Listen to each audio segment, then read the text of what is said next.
mean, one of the big key planks for us is to grow our supporter base and engage more people and have, more fans call North Melbourne their team.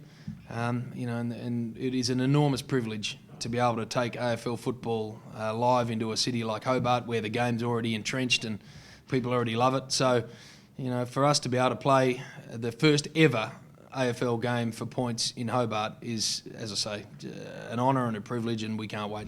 Sunday's all about executing. We got to win the game and play really well.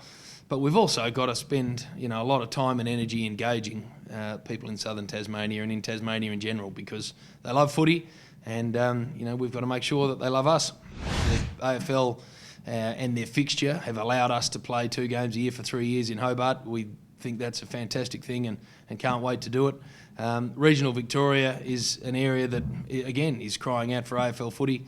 I said right at the start of this conversation that growth is a huge focus for us. We need to get more people engaged with the North Melbourne Footy Club. So, for us to be able to do that in southern Tasmania, in regional Victoria, are just great opportunities for us to get more people calling North Melbourne their clubs.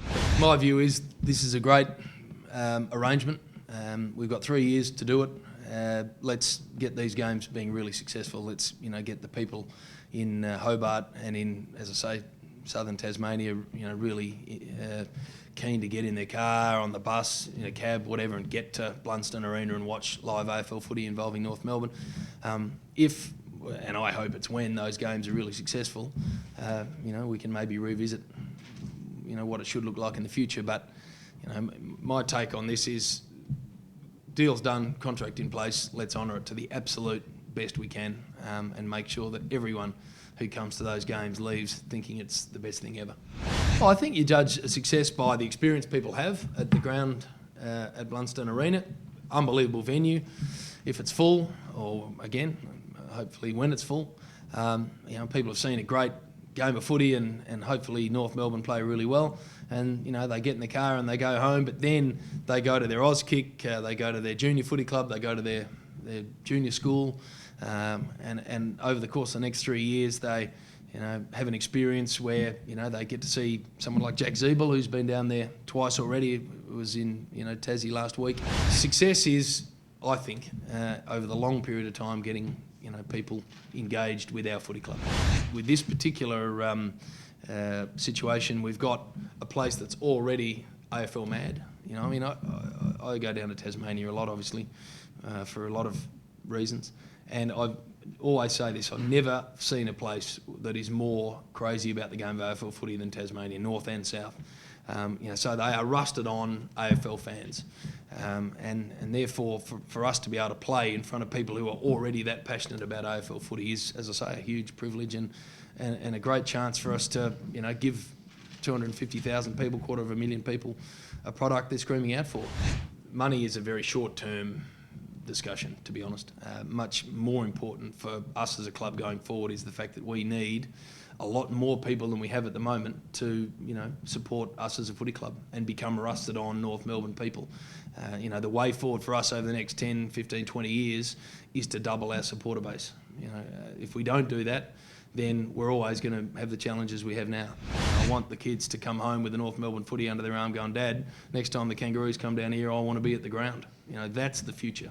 We would obviously welcome any improvements that are made to the capacity. I know they're already talking about an additional stand going in there. I've spoken at length with the people from Cricket Tasmania and Cricket Australia about how great that would be for their chances of getting international T20 games, a confirmed test match every year. So we are absolutely on board with any improvements that can be made there. It is incumbent on us to make this work. We've got to devote a lot of time and energy to making sure that all of the people in Tassie come away with a great feeling that ours is a club that cares about their experience. I look back on the first couple of years when I came into this job, and we had sort of grand plans to do lots of things. What I've learned over pretty close to 5 years is that supporter base growth is the key. If you look at the really successful clubs in the AFL, there's no tricks to it, they've got the most supporters. For us to be, a long-term successful football club, we need to grow. And so, we know that. We've got to focus on it. We've got to make it happen.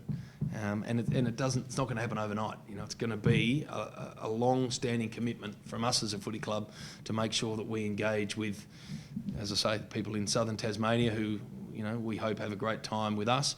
The people in regional Victoria, if and when that opportunity unfolds, the people in the city of Melbourne who are, this year we are, I think, about 4,500 members in advance of this same time last year.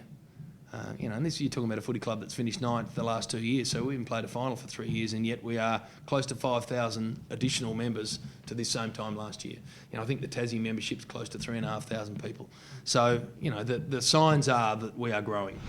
If we can have a facility built an hour out of Melbourne that seats 15,000 people, has a facility up there to cater for regional footy, so that the Victorian country team are able to, in the under-18s, National Carnival, base themselves out of a brand new state-of-the-art venue. If cricket potentially are able to use it in the summer, if the University of Ballarat are able to use it, if one of the local clubs are able to use, a state-of-the-art facility that's that close to Melbourne, and we're able to play games there to engage in, those people, I don't see how that's not a good idea. 9 teams playing all their games out of 2 venues in Melbourne. How sustainable is that long term? I'm not sure. We have a future now. I'm not sure we had one. That's how I look at it. We have a genuine opportunity now as a footy club to do some things that'll see us healthy for the next 50 years. So have we got a hell of a lot of work to do? Yes, we have. Are we there yet? No, we're not. But the one, I hope, legacy that this board hands on, to whoever takes over is, the need to grow, the need to get bigger, the need to, double our supporter base, the need to get more people. And I always say this, buying attendance tickets to turn up to games that we play in, become members of the club, watch us when we're on telly, buy our merchandise, all those things. Because without that, you're always, behind the 8 ball a bit. With it, you're strong and independent, and you've got a really, bright future.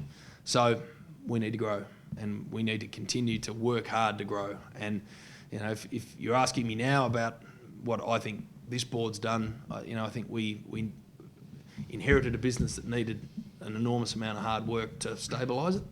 I think that's been done, and I think now we have a really good platform in place to build. What we've got to do is find a way to engage a whole new group of people to become North Melbourne supporters, and that is going to take a lot of hard work. But to do that, you first got to identify that that's what you want to do, and certainly over the last 18 months, that's what we have. So, the old saying about you only fix a problem until you acknowledge the fact that you got one. For us, we got to grow. We played 11 home games here last year. This number's been made public, and we netted over the course of those 11 home games, I think, just a bit over $600,000. The AFL demands that if you move a game to another venue, you net $500,000 minimum. So, it's not hard to work out that 11 games, 600 and a bit, 1 game, 500. It makes sense, just in a pure bottom line argument. But, as I've always been really careful to say this, that isn't the driver for what we're doing. The driver for what we're doing is that we need to grow. So, that's why we're passionate about, opening our arms up to the people down there.